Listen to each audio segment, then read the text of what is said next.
British planes are in the sky today as part of coordinated regional defensive operations to protect our people, our interests, and our allies, as Britain has done before, in line with international law. Hello, and welcome back to our channel.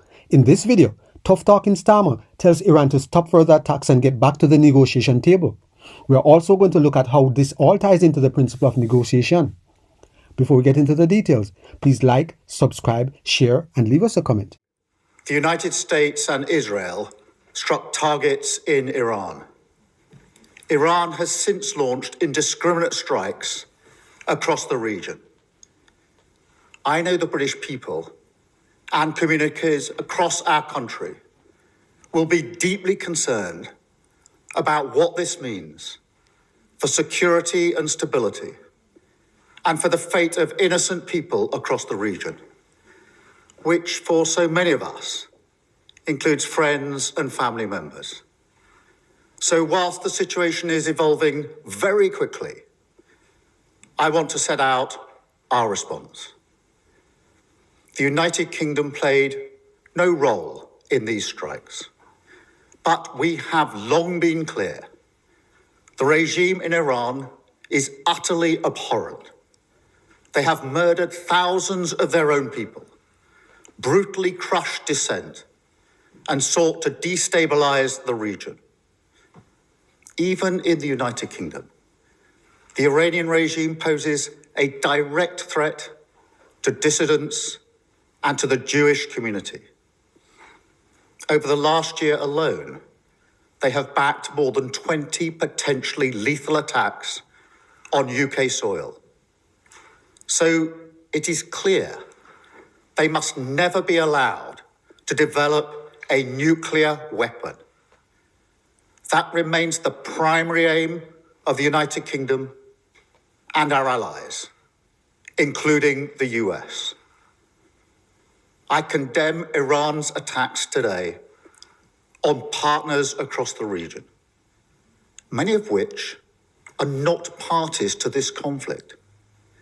We extend our support and solidarity to them as part of our commitments to the security of our allies in the Middle East.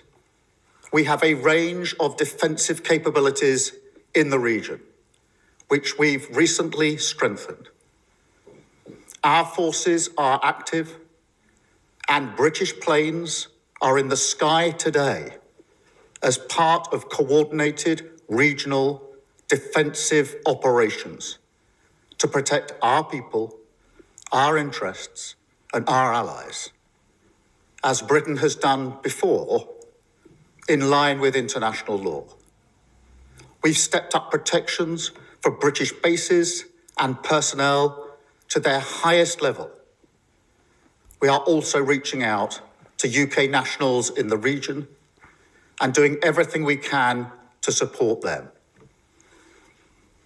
I've been speaking with leaders today from the E3 and across the region. It is vital that we prevent further escalation and return to a diplomatic process. We want to see peace and security and the protection of civilian life. Iran can end this now. They should refrain from further strikes, give up their weapons programs, and cease the appalling violence and repression against the Iranian people, who deserve the right to determine their own future, in line with our long-standing position. This is the route to de-escalation and back to the negotiating table. Prime Minister Keir Starmer gave a short, bold statement telling Iran to stop further attacks and get back to the negotiation table. It's interesting how Starmer is willing to urge diplomacy with Iran. So why hasn't he pushed the same approach with Ukraine? The war between Ukraine and Russia has dragged on for years. Real talks of negotiations only started after President Trump returned to the White House. Yet the UK and the European governments keep sending billions to Ukraine while British people face high inflation, soaring energy costs, and falling living standards. Starmer and other EU leaders never seemed eager for peace. They backed Zelensky's resistance to talks and even sabotaged potential deals.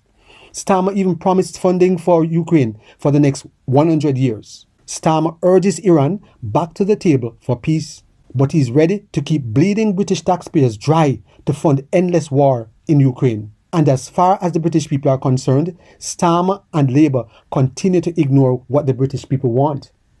It's time for British politicians to sit down with the British people, hear their real concerns, and finally do right by them. In any negotiation, you have to know your non-negotiables and stick to them.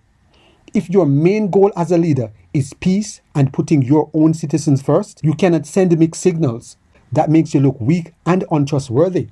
Even if other countries don't trust you at the table, your own people must. That's what matters most. So the real question for every leader right now is, can the voters who put you in power actually trust you to fight for their interests when you negotiate? Some might say, geopolitics is complicated, with alliances, threats, and history all to be considered. Fair enough. But we can all agree on this. Negotiation isn't just a tactic. It's a core part of good leadership and resolving conflicts.